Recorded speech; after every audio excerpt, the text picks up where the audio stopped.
जे अफाट कर्तृत्व आहे, बहुरंगी बहुडंगी अष्टपैलू, त्याच्यावर आपण 24 तास बोललो तरी कमी आहे.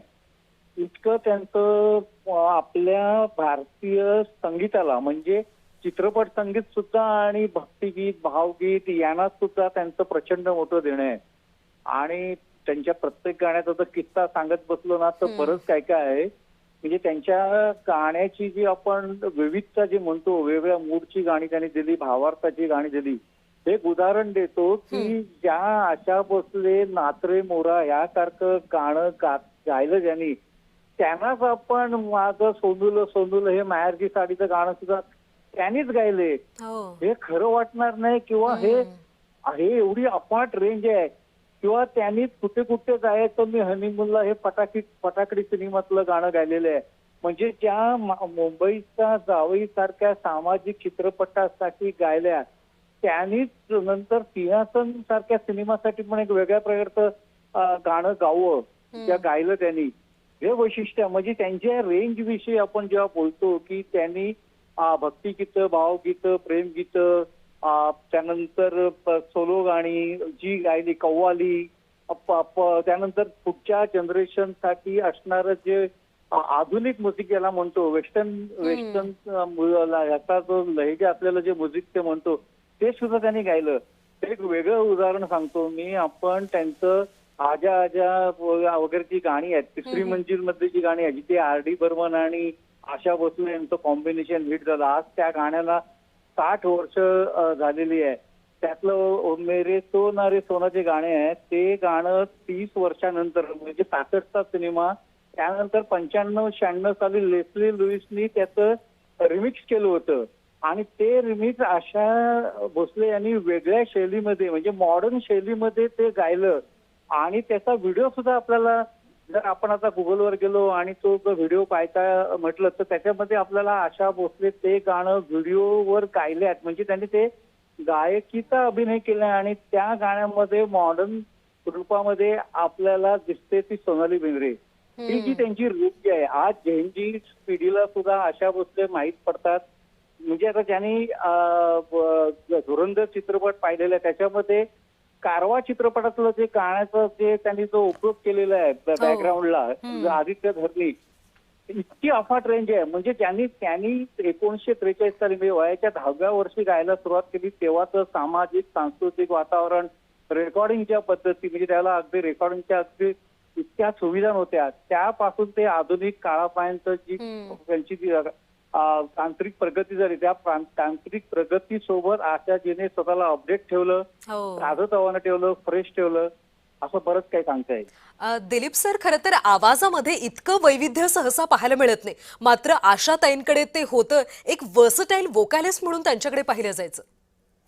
हो, बरोबर आहे. कारण त्याचं कारण काय माहिती आहे, मुळात काय आहे की त्यांच्या आपण जर खाजगी किंवा कौटुंबिक आयुष्याकडे जर बघितलं, म्हणजे त्यांनी ते कायम लपवलेलं आहे. म्हणजे त्याविषयी त्यांनी कधी बोलल्या नाहीत. म्हणजे त्याच्याविषयी, त्यांच्या खाजगी आयुष्याविषयी वेळोवेळी लिहून येतं, जे काय असेल ते, की मुळात त्यांच्यावर त्यांना जे कौटुंबिक संघर्ष करावा लागला, दुःख पोसावं लागलं, परंतु त्या सगळ्यांना त्यांनी बाजूला ठेवलं आणि आपला जो चेहरा आहे किंवा आपली जी प्रतिमा आहे की आपण समाजासाठी काही देणं लागतो, द्यायला पाहिजे, समाजाला आनंद द्यायला पाहिजे, ही जी त्यांनी भूमिका आणि भावना ठेवली. त्यामुळे ते असं झालं की त्या प्रत्येक पिढीतील गीतकार, संगीतकार, रेकॉर्डिस्ट, निर्माता, दिग्दर्शक ह्यांच्याशी त्या सतत जोडल्या गेल्या. म्हणजे त्यांच्या मुलाखतीमध्ये त्यांनी कसा किस्सा सांगितला होता की त्यांना रॉबिन चॅटर्जी नावाच्या एका रेकॉर्डिस्टनी, त्यांच्या फेमस स्टुडिओमध्ये ते होते, तेव्हा त्यांचा आवाज नाकारला गेला होता. फार पूर्वीची गोष्ट आहे, 50च्या दशकातली. आणि त्याच रॉबिनजींनी कालांतराने त्यांचा आवाज चांगला म्हणून त्यांना स्वीकारलं. हा किस्सा स्वतः आशाजींनी आपल्या एका मुलाखतीमध्ये सांगितलेला आहे. तर हे जे आहे स्वीकारणं, बदल स्वीकारणं, अपमान आहे तो मनात ठेवणं, जखमा विसरणं आणि त्यावर मात करून कामाला प्राधान्य देणं, आनंदाला प्राधान्य देणं आणि नव्या लोकांशी जोडत राहणं, ह्या त्यांच्या वैशिष्ट्यामुळे ना त्या सतत ताज्या तवाना राहिल्या, फ्रेश राहिल्या. जसं मी म्हणालो की माध्यमं बदलत राहिली, रेकॉर्डिंगची माध्यमं बदलली, गाणी जनसामान्यांपर्यंत पोहोचण्याची माध्यमं बदलली. म्हणजे 40च्या दशकामध्ये फक्त ग्रामोफोन होता, मग लाऊडस्पीकर हो. आला, मग रेडिओ आला, मग दूरदर्शन आलं, मग रंगीत टीव्ही आला, मग चॅनल्स आली, वृत्तवाहिन्या आल्या, संगीत वाहिन्या आल्या. हम्म. ही जी वाट झाली आहे, मग आता युट्यूब आल्या. हो. म्हणजे ज्या आशा भोसले यांनी सुरुवात केली त्यावेळेला वृत्तपत्र माध्यम हे एकच माध्यम होतं आणि जनसामान्यांना गाणं पोहोचण्यासाठी वेळ लागायचा, कारण तेव्हापर्यंत घरोघरी ट्रान्झिस्टर किंवा रेडिओ सुद्धा आला नव्हता 50-60च्या दशकांपर्यंत.